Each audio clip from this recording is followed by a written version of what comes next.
This video is on From Rock Bottom to Relentless. Are you there? Let's dive right in. Hey, what's up? I'm Dr. TJ, a surgeon who graduated from Harvard. This channel is all about you.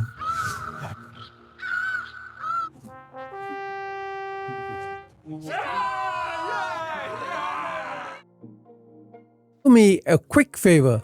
Hit that like button right now and subscribe if you haven't already.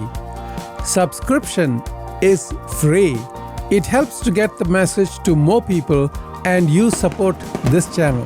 Trust me, you're going to stay until the very end of this video because the reveal is going to blow your mind. And if this story moves you, and I promise it will, share it with someone who needs to hear it today. Now let me ask you something.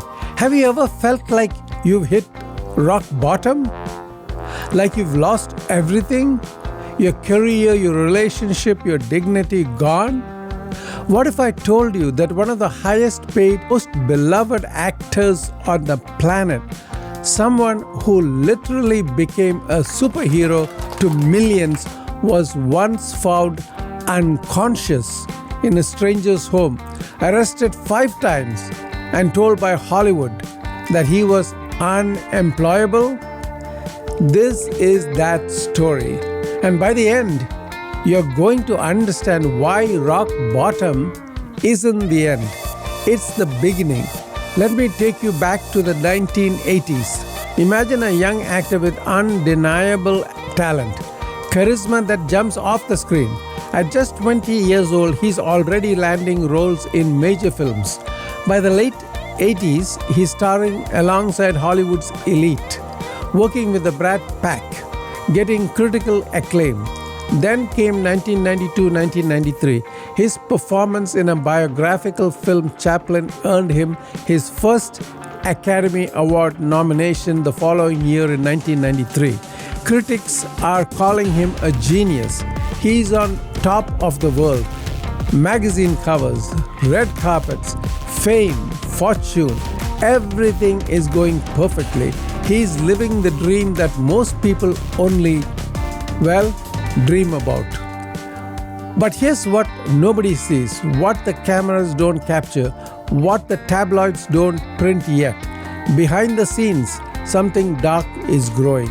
Something that started when he was just a child. You see, at 6 years old, he was introduced to marijuana. At 6, by someone who should have protected him. By his teenage years, drugs weren't just experimentation, they were part of his identity. Cocaine, heroin, he was all there. But he was functional, talented enough to hide it, to perform brilliantly on set and then spiral in private. For years, he kept both worlds spinning, the rising star and the secret addict. Then came June 23rd, 1996. He's speeding down Sunset Boulevard in his black Ford Explorer. Cops pull him over.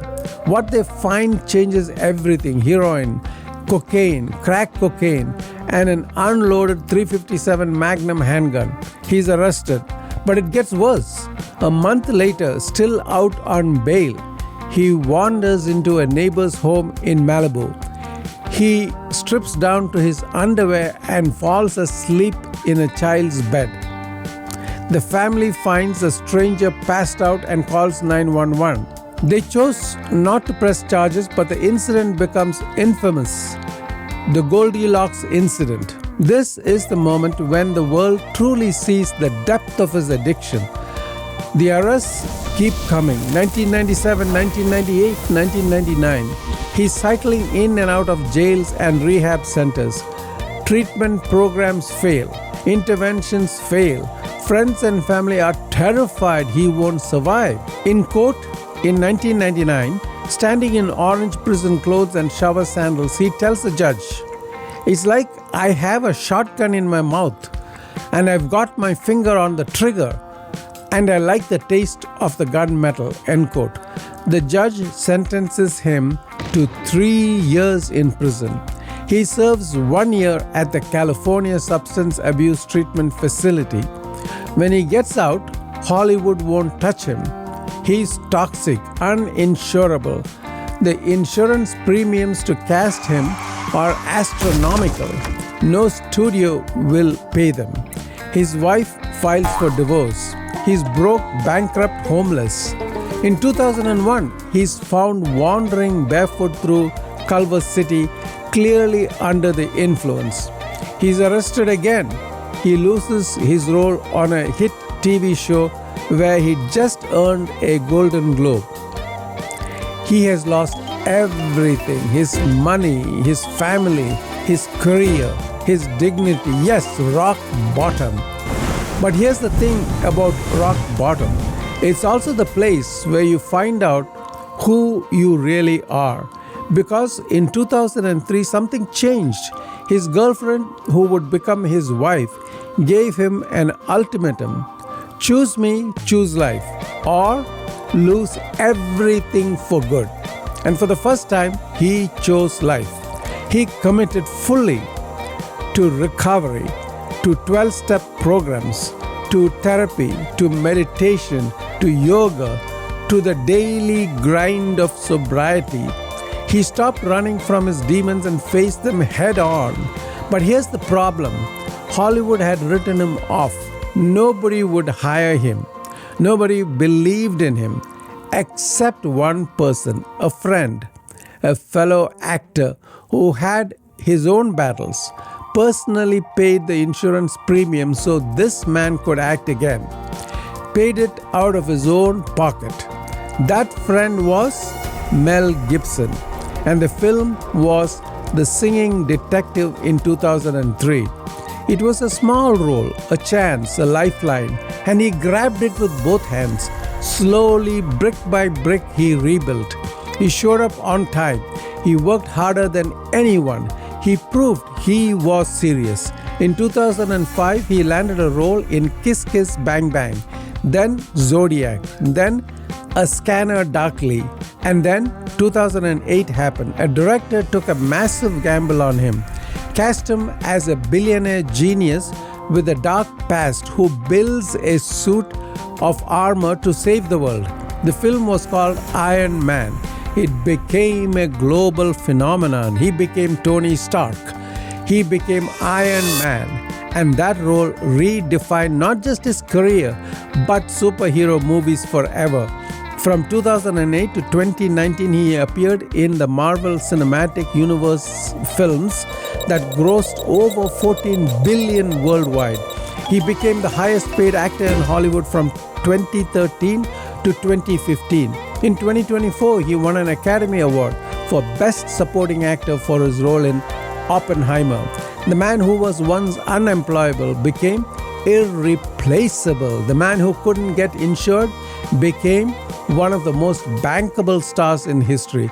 The man found unconscious in a stranger's home became the face of the biggest film franchise ever made. That man is Robert Downey Jr. Robert Downey Jr. once said, "Remember that just because you hit bottom doesn't mean you have to stay there." End quote. He also said, people rise out of the ashes because at some point they are invested with a belief in the possibility of triumph over seemingly impossible odds. End quote. And perhaps most powerfully, the lesson is that you can still make mistakes and be forgiven. So here's my question for you. Are you at rock bottom right now? Or do you know someone who is? Because if Robert Downey Jr. can go from prison to Iron Man, then anything is possible for you too. Your past does not define your future. Your mistakes don't disqualify you from greatness.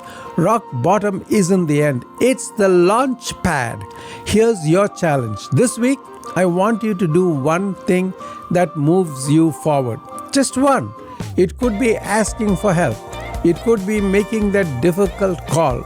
It could be showing up when you don't feel like it. One step, that's all. Because Relentless isn't about never falling, it's about never staying down. If this story inspired you, share this video. Someone in your life needs to hear it today.